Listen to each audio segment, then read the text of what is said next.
And good afternoon, brothers and sisters, ladies and gentlemen. This is yours truly, attorney Michael Cord.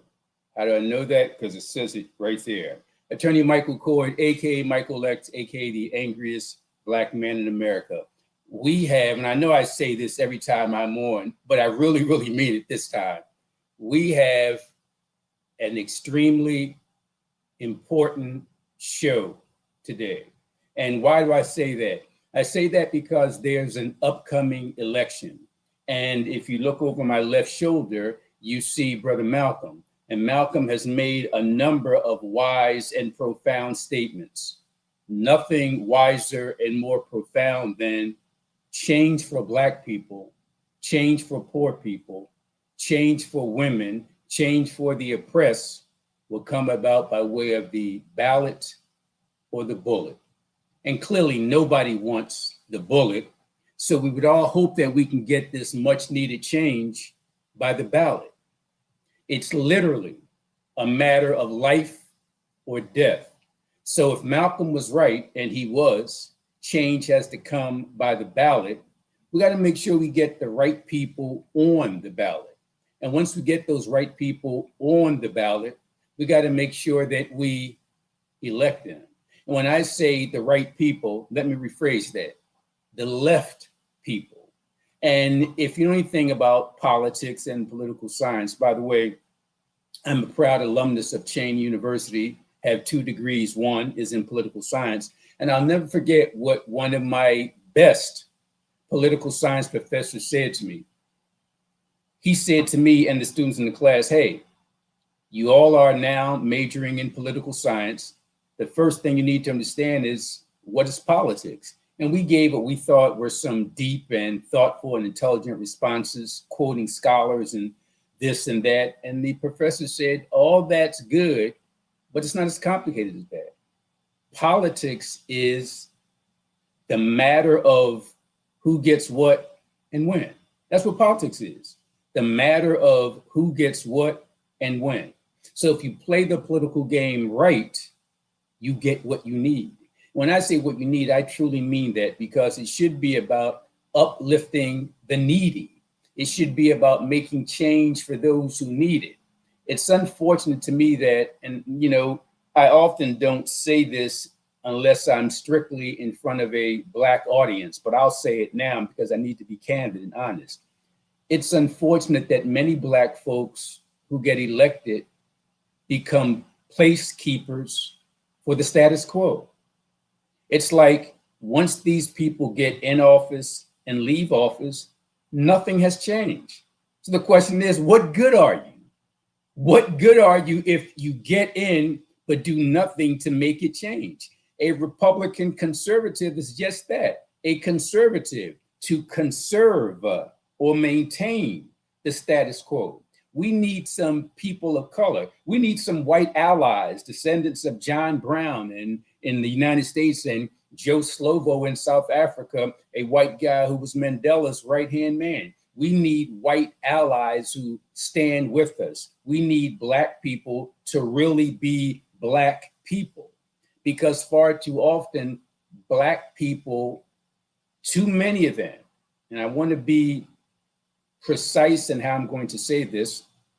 I'm certainly not saying that Black people support racism and discrimination, but I will say that many quote unquote successful Black people have no problem with racism and discrimination as long as it doesn't affect them. When I went to law school about 100 years ago, I was really naive. I thought all the Black students in law school were there to be like Thurgood Marshall, were there to be like Cecil B. Moore, were there to be like Juanita Kidd Stout, were there to be like Charles Bowser. But nothing could be further from the truth. Far too many of the Black students who got into law school did not want to change the system, but instead wanted to profit from the system. And that's far too often. Whether you believe in what the great thinker Du Bois said when he talked about the talented 10th, let's say hypothetically there is a talented 10th. Let's say there is a percentage of Black folks who are able to overcome and go to college and go to law school and medical school, become MBAs and all that kind of stuff. Let's say there is a talented 10th. The system has identified that so-called talented 10th and co-opted it.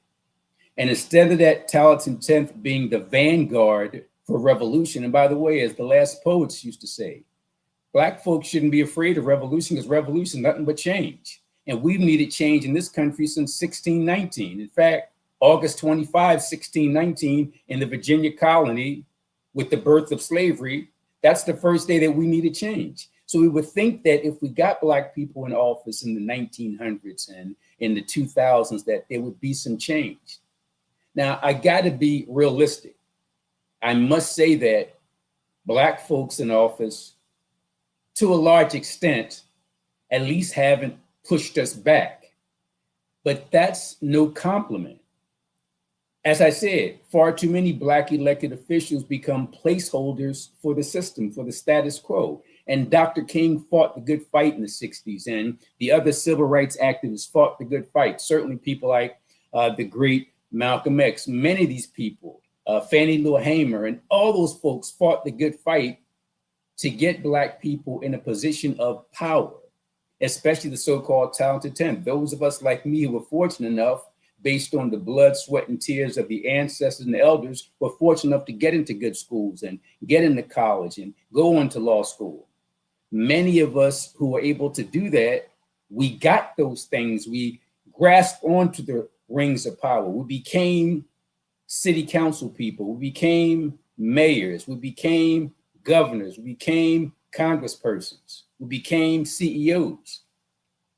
But despite the fact that we became all those things, there's not a whole lot that we can show for it. Don't get me wrong now.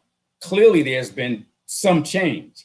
And anybody who disagrees with me, ask yourself, would you rather live in America in 2024 or in 1964 or 1864 or 1764? Clearly, we're in a better position today than we were back then. But again, that's hollow praise because we should be doing so much more.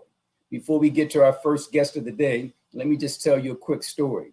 People hear about the stuff that I'm trying to do. And I always say that in terms of my revolutionary activism, I'm just a midget standing on the shoulders of giants. It's because people like the great Hardy Williams, who was the first person to give me a job at a law school. In his office was in West Philly. That's his district. I lived in North Philly. I didn't have any connection to him. I didn't know any political movers and shakers. I was just a Black kid who needed a job and wrote letters to everybody.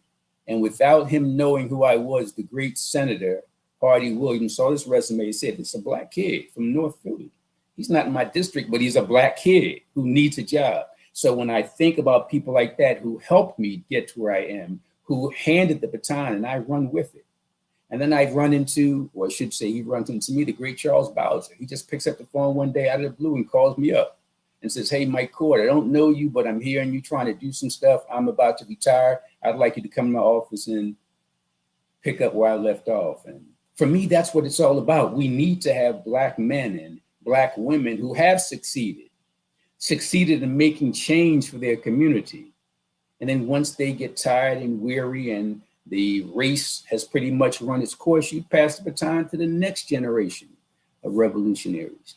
I wish that that happened consistently, but it doesn't. However, there are some exceptions. Every now and then we get candidates Black candidates, enlightened candidates, progressive candidates who run for office not to become a placeholder for the system, but to shake up the system. People who come in not to praise the system, but to destroy the system. And the system should be destroyed. And again, I'm not talking about any violence, any bullets. I'm talking about destruction in terms of voting power. Black people voting the correct way. Brown people voting the correct way. yellow people voting the correct way, all people, certainly red people, voting the correct way. All people voting the correct way. You know, I hesitated to say the right way because there's a difference between right wing ideology and left wing ideology. And the best way to describe it is to describe it in terms of capitalism versus socialism. Capitalism is about personal profit, socialism is about community benefit. Capitalism, me, I. Socialism, we, us. And if that's what it is, and that's exactly what it is, why would anybody object to it? Because they're selfish. Anyway, getting to my point, today we're going to have two great guests to talk about their run for political office. We have today lined up the candidate for State Attorney General, Keir Bradford-Grey. We also have the 10th District State Representative candidate, Cass Green. And as soon as we get them lined up, starting off with Keir Bradford-Grey, we will begin the interview. But having said that, let me talk to you very quickly about an article that I wrote in connection with those two candidates. And that article actually talks about everything I just shared with you. In fact, I'm actually getting a message that one of our guests might be running a little late. So what we're going to do is our producer extraordinaire, Roland, is going to go to a quick pause, a quick commercial break, as it were, and we'll be right back here with the TV Courtroom.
And ladies and gentlemen, brothers and sisters, thank you for your patience. We understand that Keir Bradford-Grey, the candidate for Attorney General, is tied up in the heat of the battle in the campaign. So we're not sure if we're able to get to her. We're still working on it. If she can pull away from some other previous obligations, we'll certainly get to her. But at exactly 3:55 p.m., in 9 minutes, at exactly 3:55 p.m., we will hear from the 10th district candidate, state representative position, Cass Green, at exactly 3:55 in 9 minutes. Assuming Keir cannot join us before the show ends today, let me just read to you a little bit about what I wrote in the Sunday Tribune. And speaking of the Sunday Tribune, please write this down, ladies and gentlemen, brothers and sisters. Each Sunday, I have a column entitled Freedom's Journal. And as you know, Freedom's Journal was an abolitionist newsletter that pretty much helped end slavery. So in honor of Freedom's Journal, I write a column that I call Freedom's Journal. It's published every Sunday, but here's the thing. Even though it's in the Sunday edition of the Tribune, it's available online Friday evenings before that Sunday.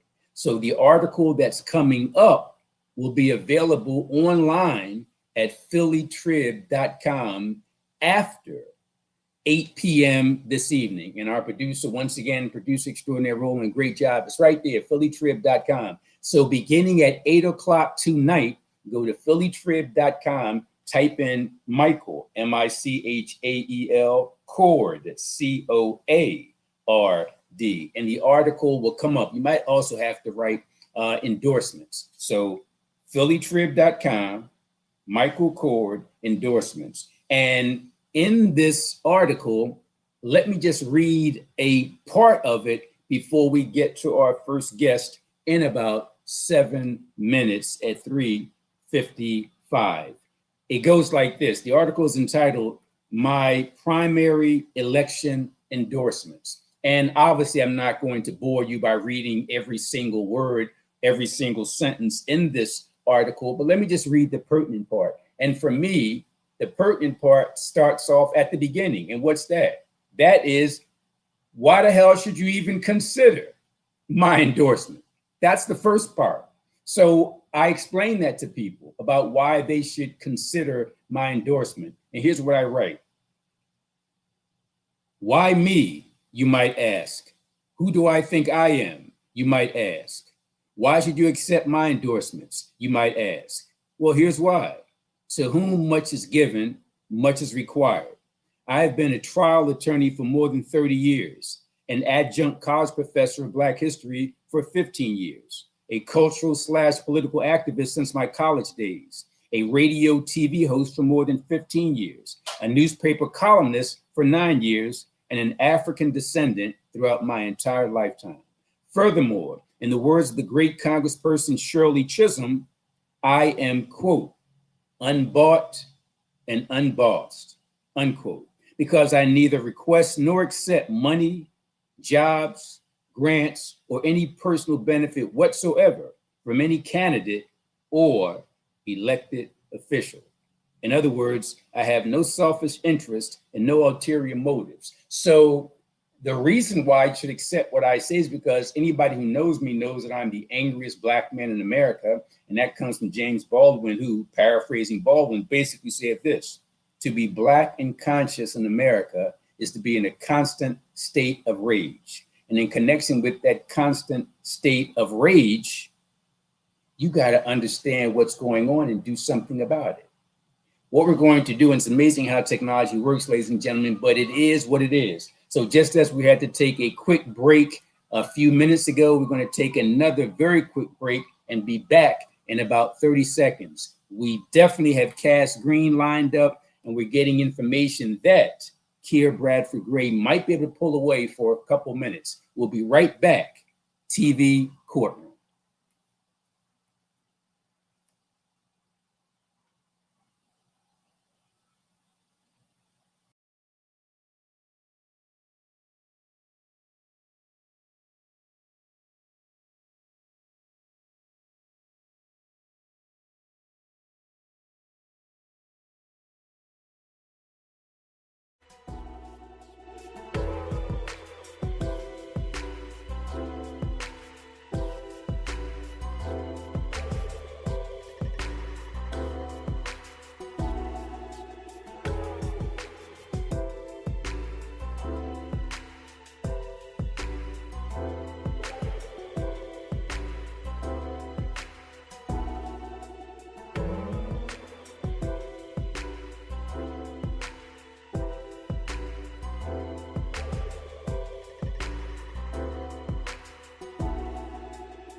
You know, if you look in the dictionary under the word professional, it means somebody who's able to do whatever he or she professes to do, whatever he or she claims to do. And I say that because we have here at PhillyCam true professionals when it comes to engineers and producers, because you have no idea what goes on behind the scenes. But even when things don't go as planned, we're still able to make the show run smoothly like clockwork. So what we're going to do is we will get, we believe, to both guests. We definitely have Cass Green lined up, and we're going to get to Cass Green. We believe we have State Attorney General candidate Keir Bradford-Grey available. We'll find out in the next few minutes. And assuming we do, we will get to her. But if we don't, fret not.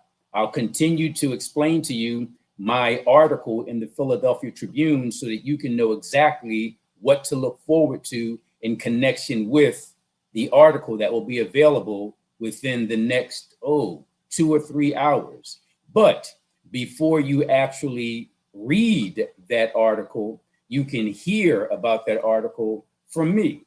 So in the article, not only do I talk about why you should accept my endorsements, and as I said before we took our quick break, it's because I have the information. It's because I have the career that allows me to do it. It doesn't mean that I'm smarter than anybody. It just means that unlike most people have children to take care of and other type of obligations, I don't. So all my time is dedicated to researching and writing, researching and writing. That's my role as an attorney, and that's my role as an adjunct college professor. Well, so that's why you should listen to me, because I have access to the information and because I'm a trustworthy guy. Even the people who might not personally like me, they respect me. They know that everything I do from my heart for Black people. I don't do it for the money. I don't do it for the job. I don't do it for the grants, for the loans, for the political hookups. I don't need anything. I'm not saying I'm a multimillionaire, but I'm doing okay. So I don't need anything from anybody. I just need my people to fight the good fight for liberation. And every now and then we get political candidates who are willing to lead that fight for liberation. So having said that, we're going to start off with the next Attorney General for the Commonwealth of Pennsylvania, other than my good friend, and if you know her, yours, Keir Bradford-Grey. Keir, how are you today? Oh, I'm doing well.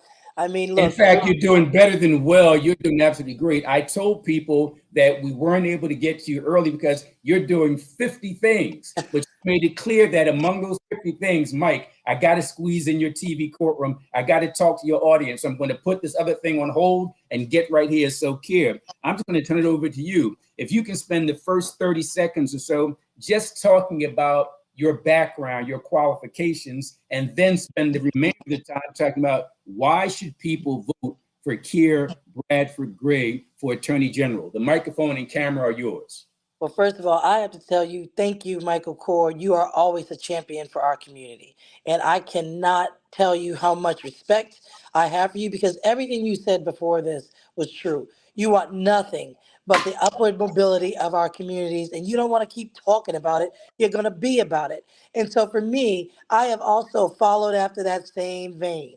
I'm about it. And I want to make sure that anywhere where people are being mistreated, improperly miscared for, and of course used as disposable in many systems that are supposed to advance our safety in our communities. I want to make sure that our people are having a fair shot to get heard and to be seen and to be treated with the dignity they deserve. I have spent my career as a public defender for the most part, and I have fought for a justice system that is actually balanced, one that actually has a process that delivers fair and just results, because that's the only way people are going to hold it credible, and that's the only way people are going to participate in it. It is the only system we have, and it's flawed, and it has to be made much more practical so that people can trust that the decisions that come out of it are decisions that should come out of it. And I spent my whole career talking about ways in which to improve the systems process. Many people talk about justice reform as a policy, but I use it as a structure because sometimes reform needed to be in the process of decision making. And that's what I spent trying to make sure that we improved those processes of decision making. As a defender in both state and federal practices, I've had a win record and a success record that shows I have what it takes to go against well resourced institutions. Sometimes I was going against the United States of America in federal court, and we were successful. But as a leader of the public defender office, I didn't just fight the fights in the courtroom. I took the fights to wherever the threats were. And sometimes the threats were not just in the courtroom, they were in policy, they were in misnarration, they were in lack of understanding and awareness, and lack of effective collaboration. I have done that strategically. I've collaborated with anyone who has expertise to offer. I wasn't agnostic to where expertise came from. I heard it, I invited it in. And that is how we were so successful in advancing certain parts of our justice system that is still going and growing today, even though I have left.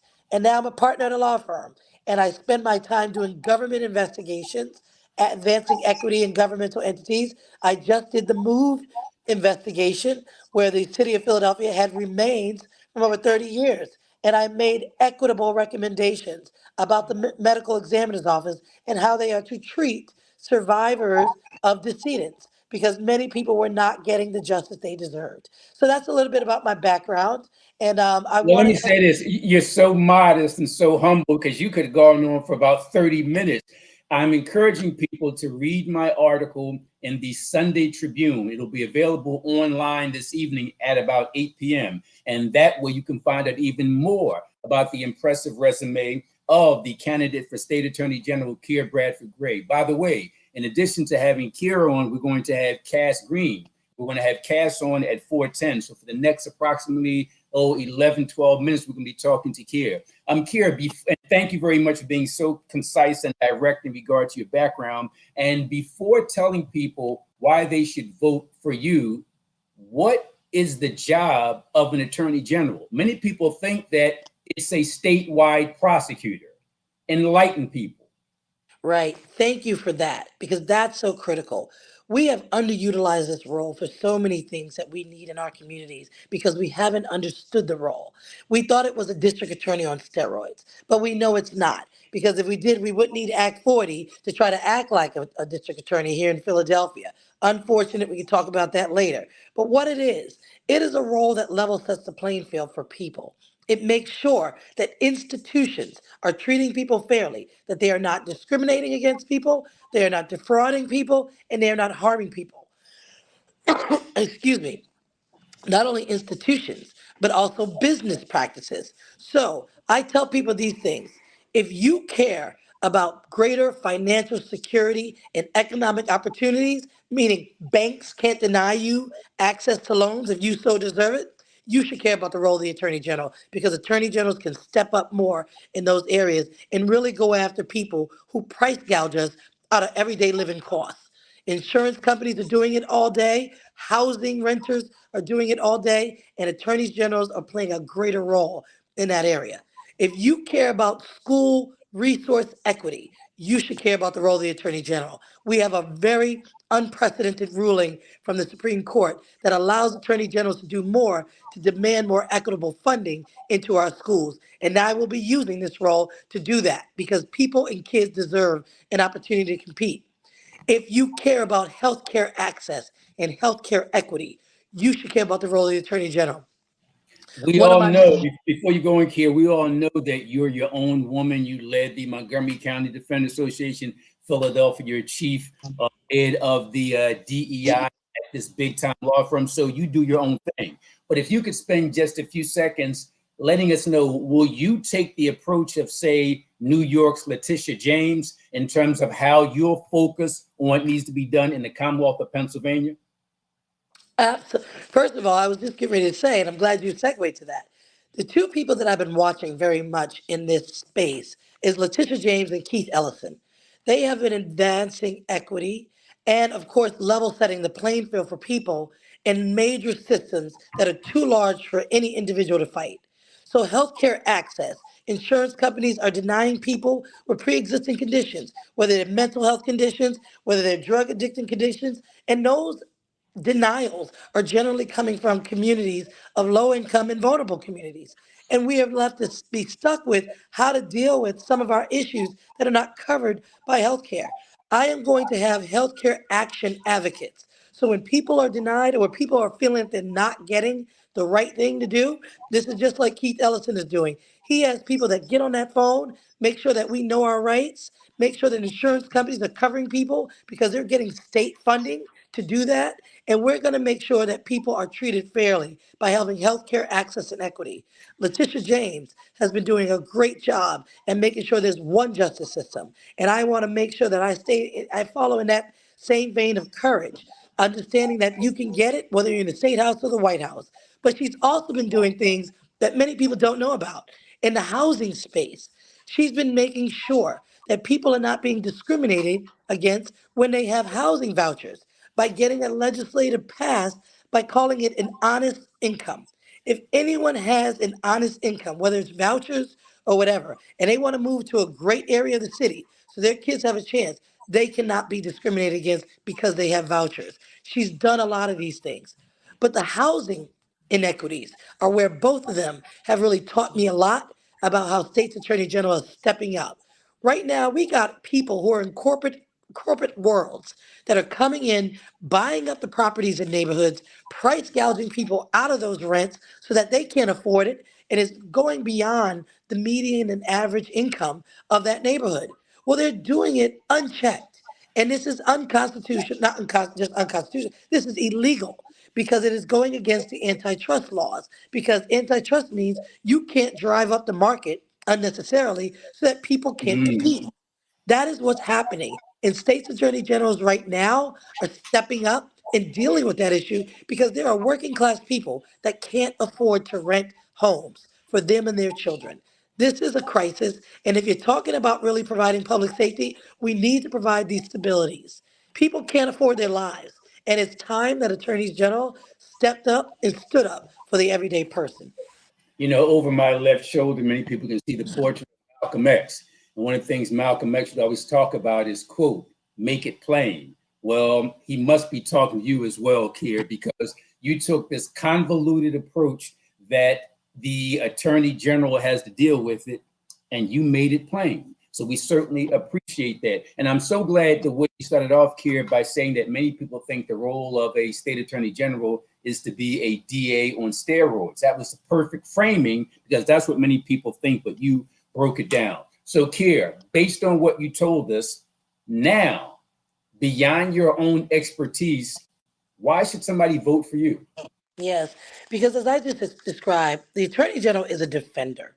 The Attorney General defends and advances very important rights and opportunities for people. There's no one that's done that more than me. I have defended the rights of people to not only be treated fairly, but defended the rights to have improvements in their lives, making sure they have access to improve the quality of life that they need. I was a public defender that didn't just take my job into the courtroom. Like I said, sure, I wanted to win the legal outcome, but I wanted to improve people's lives. And I was very innovative and creative and unapologetic at how I went and advanced and pushed for people to have better access to a quality of life and not be disposable to a system that lends them into second class citizenship. This is the work that I've been doing. When people say what they're going to do, look at what they've done. For me, my track Mm. record has always shown that I have stood up for the right thing because it was the right thing. I am not a politically expedient leader. I am a leader that is true, tried and tested, that has courage and vision and creativity. And I've been transformational when I've been able to lead institutions that have been known for one model, and I've expanded that model to make sure that we improve the quality of that service and that people are invited in it to make sure that they continue to have a feedback loop of what we need to do to better enhance our services. I am not going to be afraid to stand up to major institutions or powerful interests because that's just who I've been. I would not be doing this if there wasn't a greater purpose. This can't just be about me. It's about the opportunity to use those resources in that office, which are very, very voluminous, to address real problems. People need their property.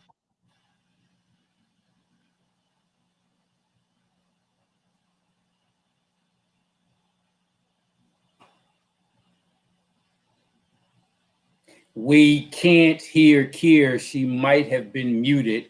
We're hoping to correct that problem because what she was saying was very, very important. So I don't know if that muting was on our end here in the studio or if it was on Keir's system. But let's see if we can get back to Keir Bradford-Grey.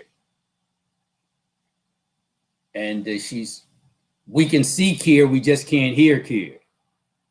And apparently there's a problem on her end. So what we'll do at this point, we'll try to get that resolved. And as soon as we do, we'll get back to Keir. But here's what I want people to do. I want them to read my article in the Philadelphia Tribune, because in the Philadelphia Tribune, you'll get all the information you need about Keir Bradford-Grey. In fact, let me just read one of the parts that to me is one of the best. Well, I mean, I guess I'm kind of biased when I talk about what's best in the article, because for me, the whole thing is, here's what I wrote about Keir Bradford-Grey. WTF is up with the Philadelphia Democratic Party, ? Often that organization seems more like the party of rich, white, reactionary MAGA Republicans than the party of poor, pro-black, pro-brown, enlightened societal change makers. And I go on to say this. In its April 4 press release, the Philadelphia Democratic Party wrote, "No endorsement for Attorney General." And then I respond by saying, well, didn't know that Keir Bradford-Grey is running for state attorney general? And let me read this part before we get to our next guest.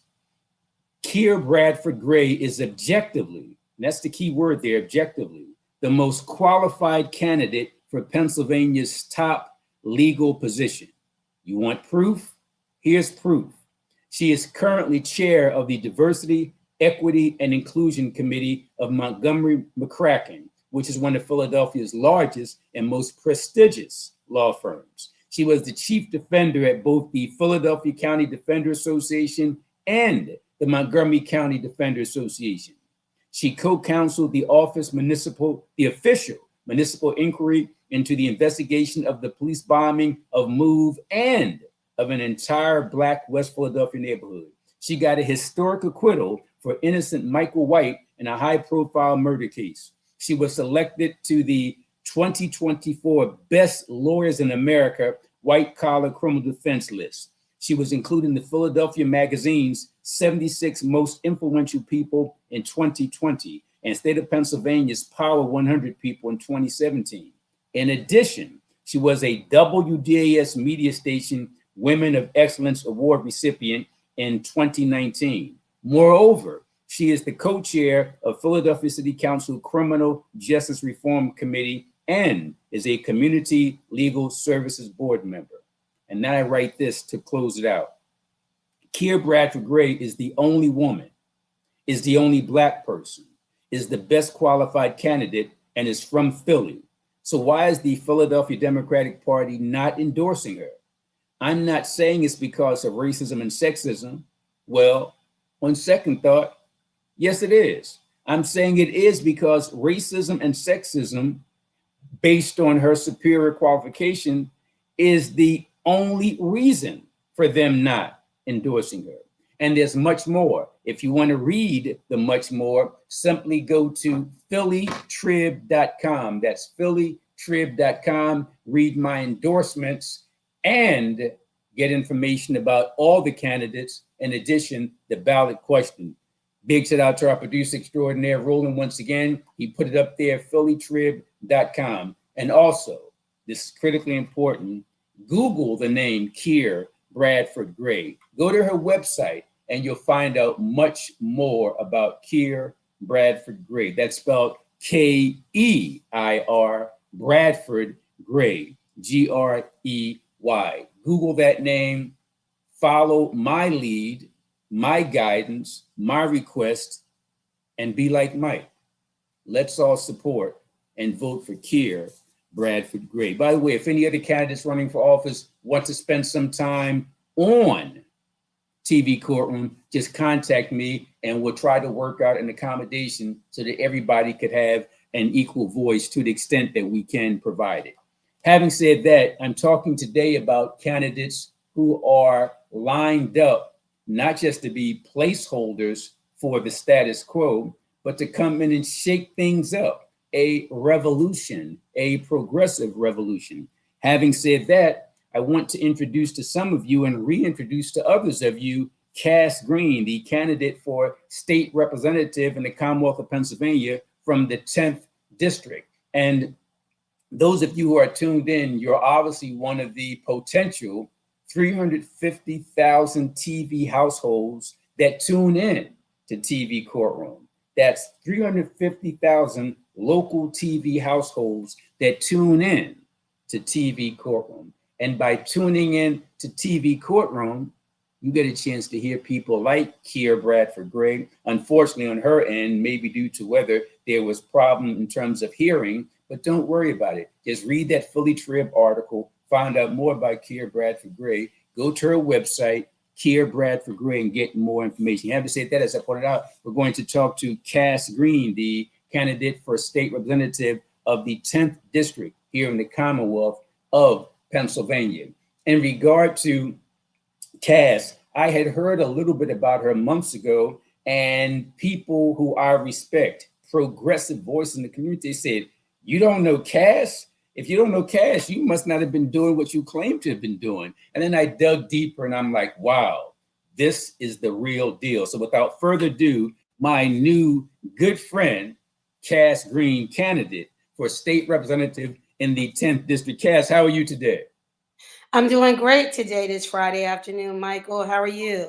I'm doing very, very well. You know, people are judged by their reputation, and you have a great reputation among people who I respect. So I just want to thank you for spending time with the audience. We have about 15 minutes or so, Cass. So I'm going to turn it over to you. I want you to spend some time, one, telling people about your background, two, why they should vote for you, and three, how they can get more information about you from your website. So first, a little bit about you. Okay, so great. So basically, first, I want to start out by thanking you for the opportunity to be on your show today. Also, following behind someone like Keir Gray is truly an honor and privilege, right? Just looking forward to her win and supporting all the efforts that she's already started and that she will do. And thirdly, I'd just like to say we have met actually. We met at James Road School, and we were both doing a See Me, Imagine You workshop with Senator Hughes.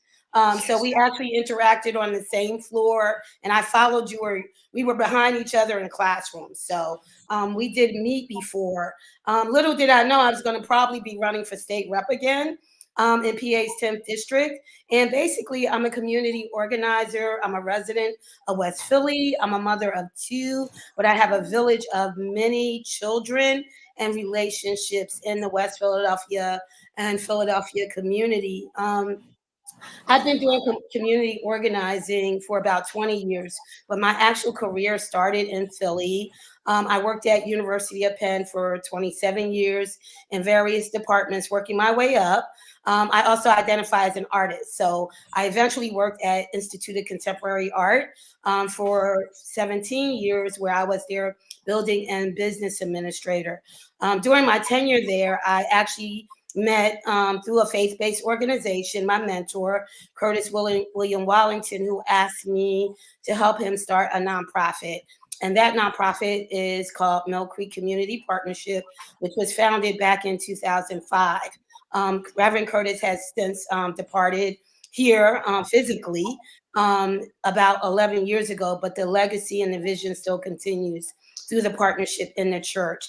And so through that partnership, Mill Creek Community Partnership, which really was focused to be a catalyst for change in education, housing, resources, and community empowerment. I also birthed a initiative called Fine Art Through Our Eyes, which is a community arts initiative and engagement initiative that focused on introducing our community, particularly to artists of color, and lifting them up, which I still do and is still in existence. After working at Mill Creek Community Partnership for several years full time, I was recruited to come work at People's Emergency Center during the Make Your Mark planning process that included much of the 10th District, Mantua, Mill Creek, West Powelton, and then we got it designated in this West Philadelphia as the Promised Neighborhood and Promised Zone, where I work with PC, Drexel University in the city, on this Promised Neighborhood grant. And I work basically in early childhood education initiatives, quality of life work, food accessibility, leadership development, and workforce development with youth. And being there after 6 years, really taking the work that was there and expanding it and building models that are now being implemented, not just in West Philly, but throughout the city. I actually got recruited to come work in Kensington. And people were like, well, why would you leave West Philly where you have relationships, connections, and partnerships already built and go to another area of the city? And my interest was, first of all, to see how the impact was resulting and happening in Kensington. But also, I wanted to understand the project that I was working on was called Innovations in Community-Based Crime Reduction. And that was a 3.5 year Department of Justice grant where I worked with three of the largest nonprofits in Kensington, which is ASE Impact Services, and the primary organizations was New Kensington Community Development Corporation. And so we worked around galvanizing the community. How do you work with community policing, working with the 24th District and other stakeholders on an incredible project, which is called We Can Change in Action Now. And you can actually Google that. And that produced a great report called My Voice Matters, which was with youth 14 to 24 that developed a community policing plan with recommendations that are included in that. Upon the end of that grant, I got recruited to actually run for office back in 2022 by Councilwoman Jamie Gaudier, invited me to consider running for office, which I did. And the mindset not to be a career politician, but how could I bring the voice of the people together and use my experience in galvanizing, coalition building, and building grassroots organizing, and having the people's voice be the primary factor and the driver of the work and decisions and influences that we have. And I actually went to run for office for this same seat. We had just gotten redistricted in the 10th district, and I came in 183 votes short after a 7 campaign. And so I never looked at that as though we lost the campaign, but I felt that we had won and kind of started to galvanize and start to make a movement of people-centered power. And so over those 2 years, I actually went to work in the district attorney's office, and I had the honor and privilege to work primarily in the juvenile diversion unit there, doing great work, doing restorative justice work, working with the data lab, which I was very interested, particularly from my work at People's Emergency Center and in Kensington, to how we use data to just not be extracted, but to be an important part of community building, organizing, and making sure we understand how important the work we do and the expertise on the ground is influence and bringing in dollars for that, and how that relates to this office of state representative.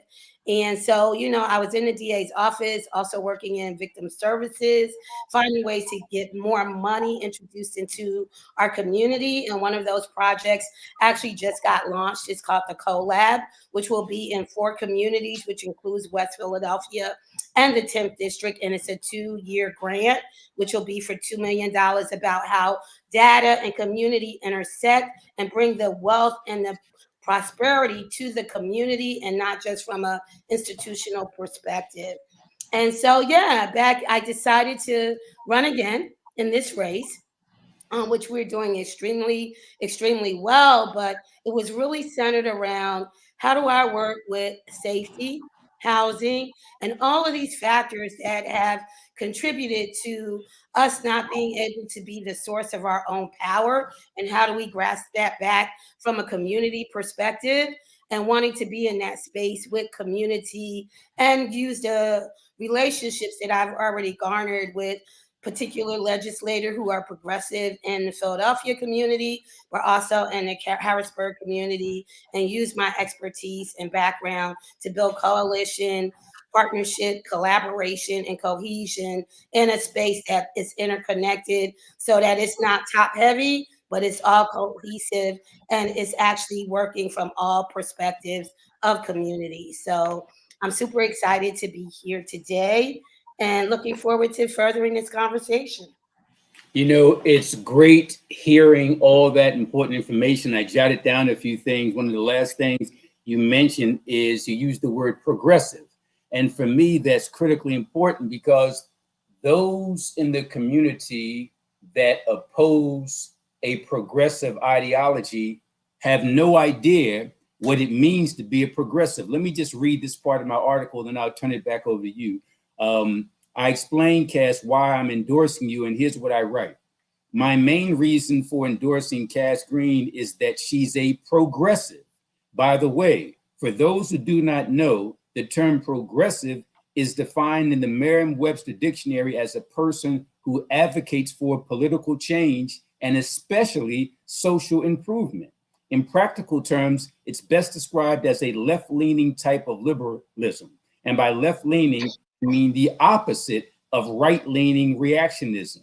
And I also mean the opposite of centrism/conservatism. So when you talk about a progressive, you're simply talking about progressing from the status quo to making things better. Those who oppose slavery were progressive. Those who battled for civil rights were progressive. And those who battled for civil rights in the 60s and 70s, parents and grandparents have passed the baton to people like you. So let me ask you, Cass, if somebody asks you what a progressive is, if somebody asks you why are you progressive, what would you say? I think my answer for that really is focused on like community voice, right? And community power. And, really centering it around not being comfortable with business as usual, right? As I mentioned before, I'm also an artist, but I also consider myself a risk taker, right? And with risk usually promotes change. And so I'm interested in change for my community, particularly Black and Brown communities and communities experiencing disinvestment and long-term poverty, that we have to be progressive and have our minds open to change, right? And Yes. not the status quo.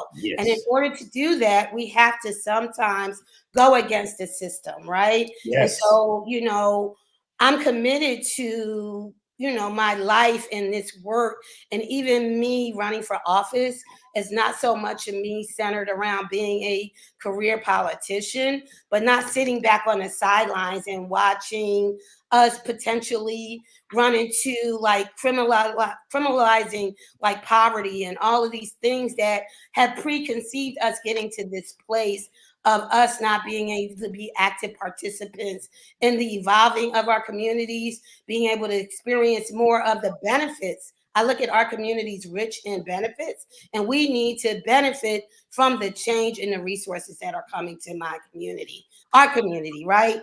And so what that means for me is I live down the street from the juvenile justice system. Well, that means that I need to see less of our Black and Brown children down the street, but I need to see more of them being able to be educated in community schools in my neighborhood, that then they can either access University of Penn or Drexel, right? Or they can be able to go to community college for free, or they can be entrepreneurs on Lancaster Avenue. So progressive for me, our tagline for this campaign is peace, power, and progress.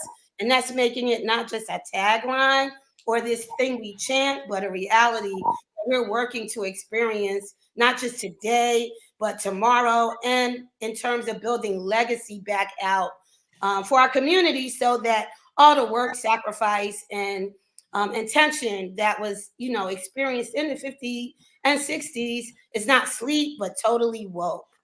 Well, let me say this, and you just used the word woke. That takes me somewhere else. I just love the fact that you're progressive, that you promote the concept of wokeness. Unfortunately, Cass, and for those just tuned in, we're listening to and looking at Cass Green, the 10th District representative, or I should say candidate for the 10th District in the Commonwealth of Pennsylvania. She explained to us what a progressive is in her belief, how she is woke, the background in terms of what she's done in the community, a whole bunch of stuff. Unfortunately, we don't have a whole bunch of time, but be like me. And hopefully many of the 350,000 local TV households that are tuning in, support Cass Green, vote for Cass Green. Read my article in the Tribune, the Sunday Tribune, about Cass Green. Cass, in our final 30 seconds, that's all we have, 30 seconds, what's your contact information? How can folks reach you, your website, and support you? So our website is www.cassgreen4forpa.com. You can also, if you want to email me, you can email me at cass@cassgreen4pa.com. And you can check us out. We're on all social media, Twitter, Instagram, and Facebook. Cass, But you can actually see us. Also, we'll be door knocking every weekend. So you should see us all over the 10th District, knocking doors, talking to people, and making sure that we're woke for this election on April 23rd or before. You can vote before. I got to tell you, Cass, I'm disappointed that we didn't have more time because you got a whole bunch of information to share. I'm just encouraging people to go to cassgreen4pa.com, get more information, be like me, vote for Cass Green. I'm hoping that the 350,000 TV households, local TV households watching will also support Cass Green. Unfortunately, run out of time, folks. I want to thank Cass, I want to thank Keir, and I want to end today's show and thank you all for tuning in. Be safe.